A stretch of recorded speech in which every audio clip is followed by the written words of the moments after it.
नमस्कार साथियों।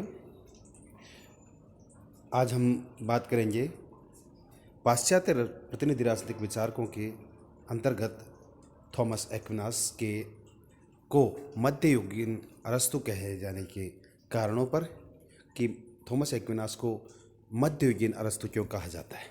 तो सबसे मुख्य कारण तो यही होगा कि थॉमस एक्विनास ने अधिकतर अरस्तु के सिद्धांतों को फॉलो किया और उनके आधार पर ही उन्हें मध्ययुगीन अरस्तु की संज्ञा दी गई। मनुष्य एक सामाजिक प्राणी है जो कि अरस्तु का विचार था।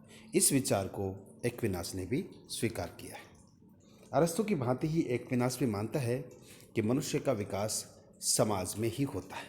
अर्थात जब अरस्तु कहता है कि राज्य के अंतर्गत ही मनुष्य अपने सद्गुणों का विकास कर सकता है, ऐसे ही थॉमस एक्विनास भी ये बात मानता है। सामाजिक एकरूपता, सामंजस्य, सौहार्दपूर्ण संबंध आदि में दोनों का ही विश्वास है। इसी से जुड़ी हुई बात यह है कि राज्य मानव के इसी स्वभाव का प्रतिफल है। अर्थात मनुष्य का स्वभाव सामंजस्यपूर्ण, सौहार्दपूर्ण और एकरूपता का होने के कारण ही राज्य पैदा हुआ या राज्य की उत्पत्ति होती है। इसका अर्थ ये हुआ कि राज्य एक स्वाभाविक संस्था है, अर्थात ये पुराने समय से ही चली आ रही है, प्राचीन प्राकृतिक संस्था है।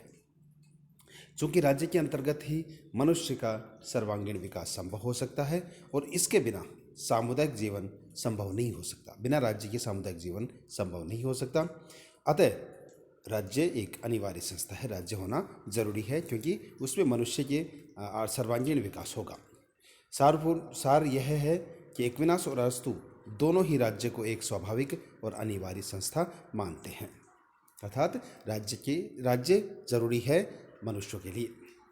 राज्य का विकास स्वाभाविक है, इसी पर दोनों की सहमति होती है। अरस्तु और एक्विनास दोनों ही बुद्धिवादी विचारक हैं।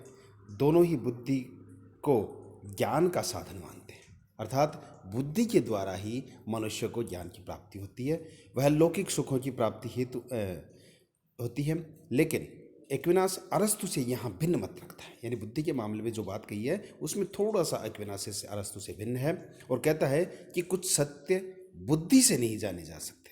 अर्थात कुछ एक सत्य ऐसे होते हैं जो बुद्धि से नहीं जाने जा सकते। इन्हें प्राप्त करने के लिए तो श्रद्धा और ईश्वर की कृपा होनी चाहिए। अर्थात हर एक चीज ही बुद्धि से नहीं जानी जा सकती, उसमें श्रद्धा भी होनी चाहिए और ईश्वर का भी आशीर्वाद होना चाहिए। एक्विनास अरस्तु की भांति श्रेष्ठ जीवन हेतु राज्य को आवश्यक मानता है, यानी श्रेष्ठ जीवन अगर प्राप्त करना है तो राज्य होना जरूरी है, यह एक्विनास मानता है।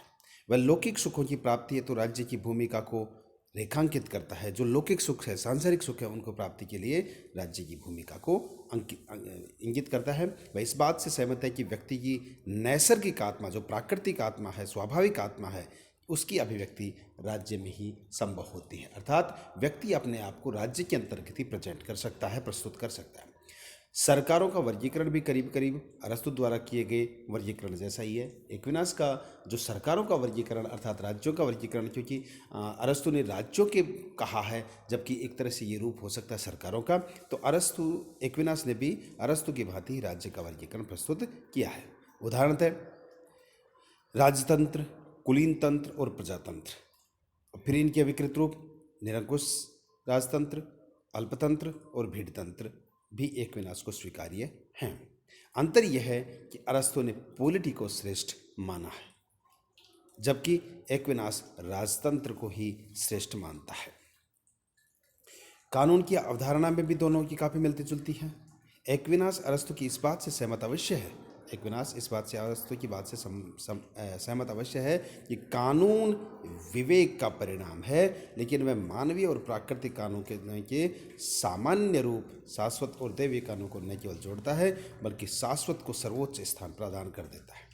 दैवीय कानूनों को जिक्र करना तथा उन्हें महत्ता देना उसे अरस्तु से पृथक कर देता है। अर्थात अरस्तु दैवीय कानूनों को प्रमुखता दे देता है। दोनों विचारक विधि और संविधान को भी महत्व देते हैं। दोनों विचारकों की मान्यता है कि शासक को, जो राजा है, उसको विधि, परंपरा, नियमों व संविधानों का पालन करना चाहिए। दोनों का ही नैतिक जीवन एवं आचरण पर जोर है, दोनों नैतिक जीवन पर और आचरण पर जोर देते हैं। लेकिन जहाँ अरस्तु के लिए विधि और संविधान अंतिम है, अर्थात अरस्तु कानून को और संविधान को ज़्यादा महत्व देता है, एक्विनास के लिए पारलौकिक पक्ष सर्वोच्च तथा अंतिम है, अर्थात जो दैवीय रूप है, ईश्वर का रूप है, उसको एक्विनास ज़्यादा महत्व दे देता है। विधि, संविधान, परंपरा इसलिए आवश्यक है कि इनको मानने से लौकिक शुभों में वृद्धि होती है। अगर आप संविधान को मानेंगे, नियम कानूनों को मानेंगे, तो हमारा जो लौकिक सुख है, हमारा जो सांसारिक सुख है, वो समृद्ध होगा। नैतिक जीवन का निर्वहन करने के लिए परिस्थितियों का निर्माण होता है, लेकिन ये अपने साध्य नहीं है, अंतिम पड़ाव नहीं है, ये अपने आप में अंतिम लक्ष्य नहीं है। साध्य तो मोक्ष की प्राप्ति ही है एवं ईश्वर से साक्षात्कार ही होता है। एक्विनास बुद्धि और विवेक को भी स्वीकार करता है। अरस्तु यहाँ तक सीमित रहता है, लेकिन एक्विनास बुद्धि और विवेक से परे श्रद्धा और विश्वास की भी बात करता है। अर्थात एक्विनास एक तरह से आदर्शवादी कह सकते हैं कि वो एक थोड़ी सी काल्पनिक पुट भी इसमें आ जाता है, जबकि अरस्तु अपने आप में आदर्शवादी ना होकर जो वर्तमान स्थिति में उसको जो दिखता है उसके बारे में ही बात करता है। उसके अनुसार मोक्ष और ईश्वर की प्राप्ति हेतु श्रद्धा का बड़ा स्थान है, इसलिए एक्विनास के लिए कहा जाता है कि उसे बुद्धि मिश्रित श्रद्धा पर जोर दिया है, अर्थात बुद्धि को भी महत्व देगा और श्रद्धा को भी महत्व देगा, जबकि अरस्तु केवल बुद्धि को ही महत्व देता है।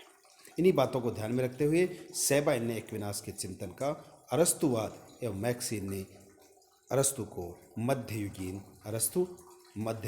साधुगत अरस्तु बताया है। अर्थात मैक्सीन ने ये कहा है कि थॉमस एक्विनास मध्ययुगीन अरस्तु है, क्योंकि उन्होंने अरस्तु के विचारों को फॉलो किया है।